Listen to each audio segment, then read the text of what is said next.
تو آج ہم ایک بہت ہی دلچسپ موضوع پر بات کر رہے ہیں۔ جی بالکل۔ اخلاقی ہیکنگ، ایتھیکل ہیکنگ کی تاریخ۔ ہمارے پاس ٹرسٹ ویو کا ایک گرافک بھی ہے جو اس سارے ارتقاء کو دکھاتا ہے۔ جی بالکل۔ اور ہمارا مقصد آج یہ سمجھنا ہے کہ یہ جو حملہ آور کی طرح سوچنے کا آئیڈیا ہے، یہ کیسے قدیم زمانے کی حکمت عملیوں سے آج کی سائبر سیکیورٹی ٹیسٹنگ تک پہنچا۔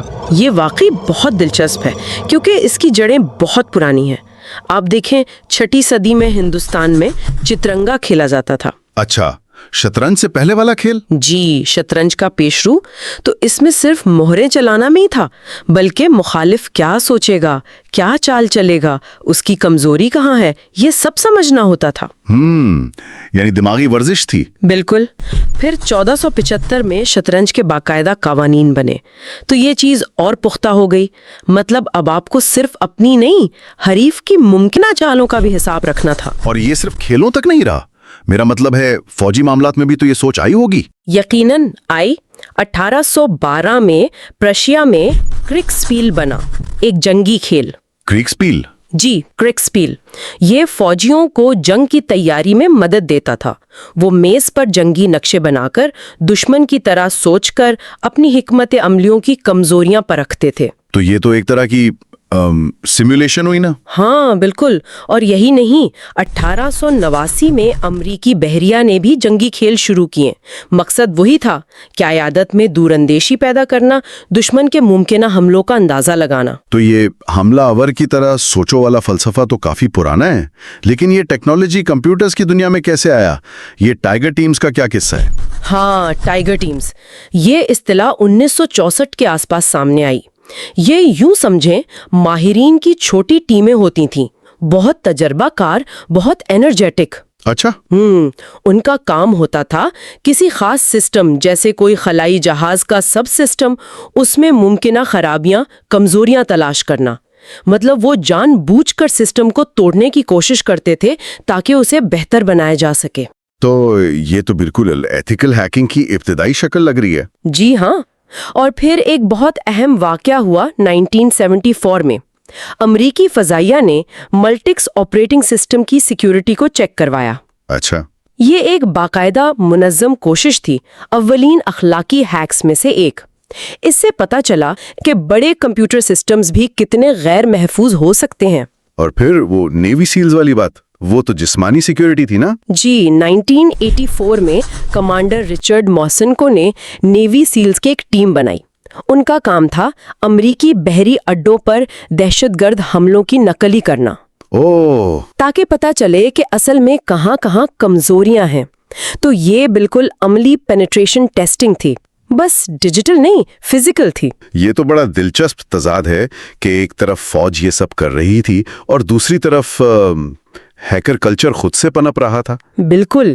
اسی دوران 1985 میں فریک نامی ای زائن، مطلب الیکٹرانک میگزین شروع ہوا۔ فریک؟ جی، فریک۔ یہ ہیکرز لکھتے تھے ہیکرز کے لیے۔ اس میں وہ اپنی تکنیک، اپنے خیالات شیئر کرتے تھے۔ یہ ایک بالکل الگ غیر رسمی دنیا تھی۔ لیکن ظاہر ہے قانون تو پھر آڑے آیا ہوگا۔ آنا ہی تھا۔ 1986 میں امریکہ میں computer fraud and abuse act آیا۔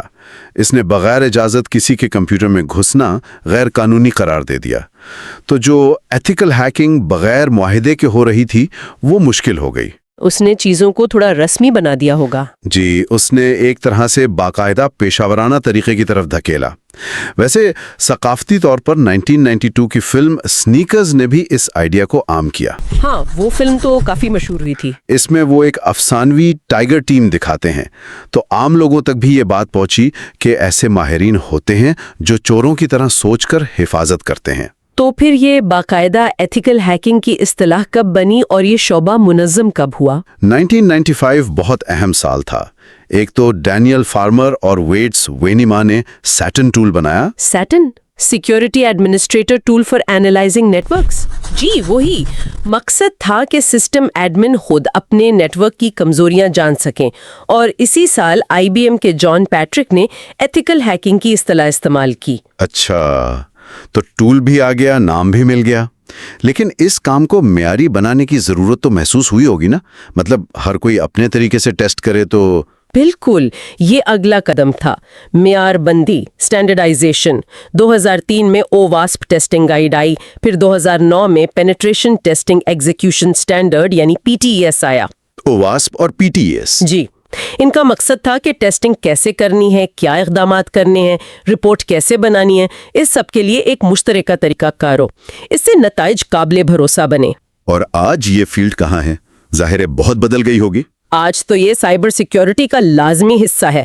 2013 میں کمپنیاں سیکیورٹی پر $6.4 بلین خرچ کر رہی تھیں، آج تو یہ رقم کہیں زیادہ ہے۔ آن ڈیمانڈ پینیٹریشن ٹیسٹنگ عام ہے، مطلب جب ضرورت ہو ماہرین بلا لو۔ بالکل، اب یہ کوئی لگژری نہیں، ایک ضرورت ہے۔ تو خلاصہ یہ ہے کہ شطرنج اور جنگی کھیلوں سے شروع ہو کر ٹائیگر ٹیمز، پھر معیاری ٹیسٹنگ تک، یہ بنیادی اصول کہ حملہ آور کی طرح سوچو، یہ مسلسل ترقی کرتا رہا ہے۔ واقعی کیا سفر رہا ہے۔ لیکن ایک سوال ذہن میں آتا ہے، اب جیسے جیسے ٹیکنالوجی، خاص طور پہ AI اور پیچیدہ ہو رہی ہے، تو مستقبل میں اخلاقی حدود جانچنے کے طریقے کیا ہوں گے؟ یہ بہت اہم سوال ہے۔ کیا اگلی کریک سپیل مکمل طور پہ ڈیجیٹل، شاید AI کے ذریعے کھیلی جائے گی تاکہ ہم ان خطرات کو سمجھ سکیں جو ابھی نظر بھی نہیں آ رہے؟ اس پر سوچنا تو بنتا ہے۔